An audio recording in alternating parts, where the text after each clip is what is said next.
All right, aloha. Hope you're doing well. Jeremy Toole, Mindful Life 808 here. Getting ready to get started on the 30-day mindfulness challenge slash journey. Hopefully by the end it will felt like a journey. I've done a couple of these 30-day challenges before, and it really does feel like a journey. So I'm glad you're here. I'm glad you're joining me. Just a little heads up on what to expect. Today is day zero, so no big push, just a heads up.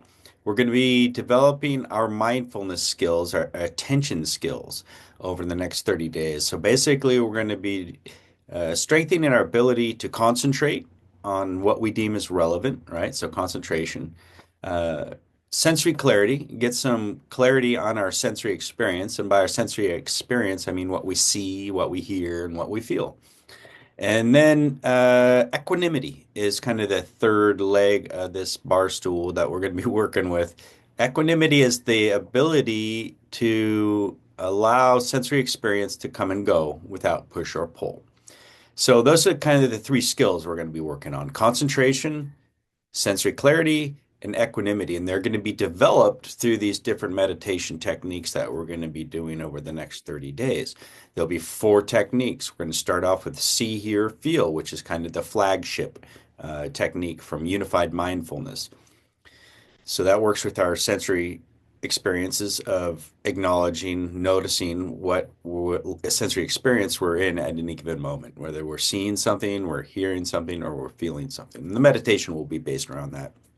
I'll kick us off with a tour of the senses, a tour of the senses. That's just me guiding you through the senses. And that'll be like a special exercise. That'll be day one. And then we'll spend the rest of the week kind of dialing in our ability to track and explore our sensory experience. And then week two is going to be feel rest. That is a technique that's designed to help us find and or create a restful sensory experience so we can really kind of nurture and sink into those restful sensory experiences that are available to us. Third week is going to be feel flow. So we're going to be tapping into the flow of experience and noticing how everything within which we see, hear, and feel is constantly changing. And we just use flow as kind of a label to help us um, acknowledge the changing nature of our sensory experience.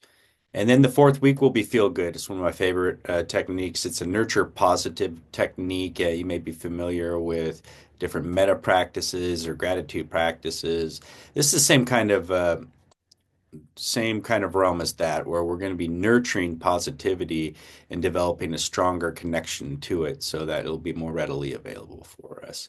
And hopefully that will enhance our not only you know, individual day-to-day activities, but also increase our overall happiness. By the end of the journey, I'm hoping you will have found one, two, three, or four new techniques that you enjoy and have some momentum going into the year so you can carry that momentum in your practice, have some consistency established, and keep it up and keep a good, consistent practice going after that. So I appreciate you joining me, and hopefully you enjoy this journey as much as I do.